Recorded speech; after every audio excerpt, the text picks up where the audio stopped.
Day 6 of morning routine suck. Got me a little microphone because I was watching my other videos and it's just too hard to hear me. But I hate having to hold it up like this, like it's a little teacup or something like that. I feel kind of feminine doing this, but whatever. Remember the three things we're going to go over.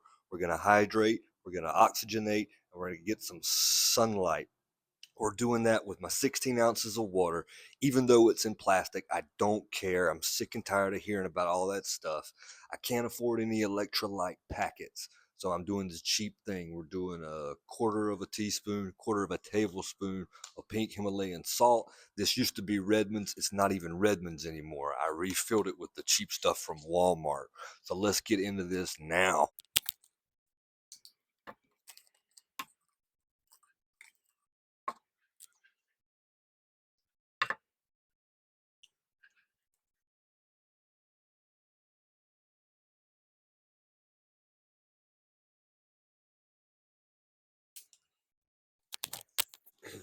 I drink this so fast. Sometimes the salt doesn't have a time enough to absorb or dissolve in the water, so I might do a little bit more later.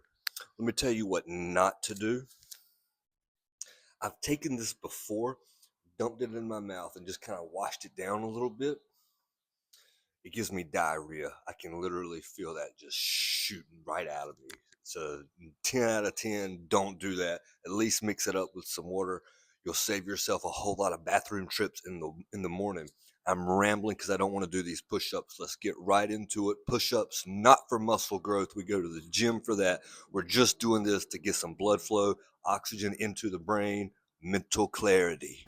One of these days, I'm going to try to do burpees, but after 6 knee surgeries and I finally got a knee replacement, we're just going to do push-ups until now, but counting these things is a pain in my arse. 41, same as years on earth. Check out this chest pump. So probably about 4 or 5 years ago, I came across this guy named Wes Watson. Now, some of you are already rolling your eyes, but there was a lot of good that Wes Watson did a couple of years ago. Right now, he's in the middle of a crash out. I think that drugs have become a part of his life. His priorities are screwed up. But you can go back and watch some of these videos. He was in prison for like 10 years, uh, kind of transformed himself in prison and used this same blueprint to come out and just kill it at life. He started off as like an online coach. Then he went into like business and social media stuff. Anyway, he ended up making a lot of money, and his message was brutal. A lot of cussing, a lot of finger pointing, a lot of you've got to take self responsibility. Uh, People didn't like it because of what he said.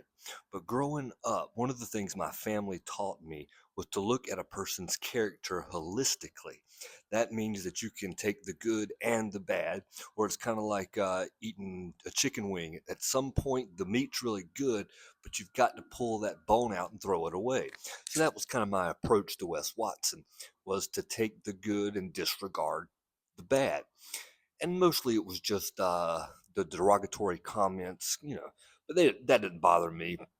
I think the younger generation has more of a problem with name calling and stuff like that. But I loved his content. It was very inspiring. I liked the way he talked about waking up early and attacking your day. And he had a blueprint that he had developed. And once he accomplished everything on this blueprint, his day was over and he would relax. His messaging was it was kind of redundant, but he was so good with it and he could change it up so much that even though you were hearing the same thing, you heard it slightly different and it would hit slightly different.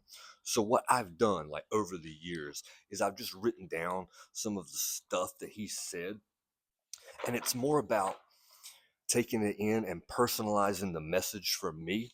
And I think that's kind of what we all need to be doing. But one of the things he would talk about that just hit home so hard is frequency is what you frequently see. And this makes so much sense. What we surround ourselves with has so much of an impact on us that we eventually become what we're seeing. Now, Our vibrational state, our internal response, our vibe is just that. It's our internal response to the world around us.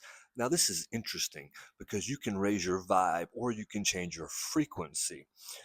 But listen to this. Some of us, we can't change what we see, so we have to change our perception of what we see.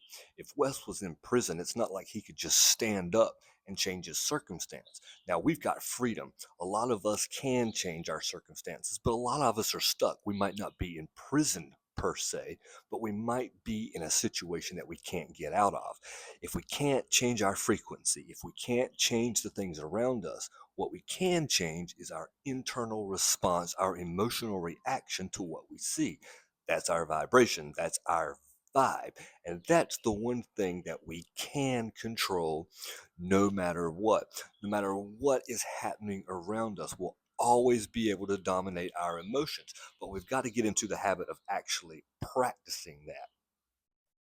What we dwell on will determine what we become.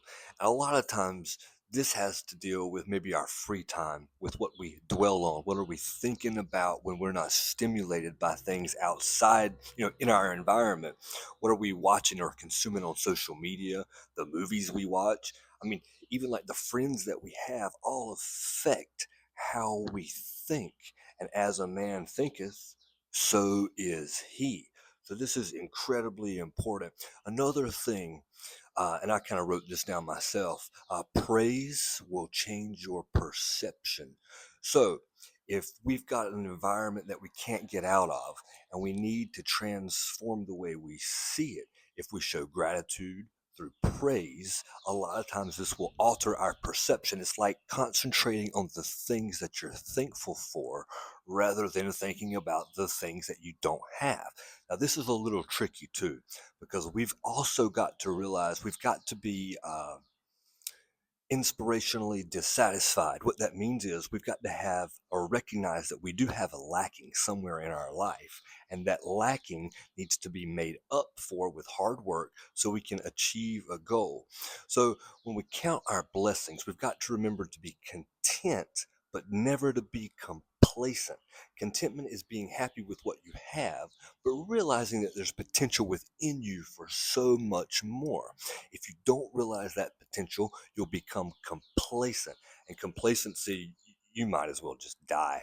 I mean, if you're never going to try anything, if you're just going to sit and consume and consume and consume, you're just going to be a leech on society. Your friends, family, they probably all see it and they're just not saying anything to you about it. But odds are, if you're watching me, and it's not like I'm some great spiritual guru, but the process that I'm taking myself through at the end of this, I know I'm going to be much, much better off.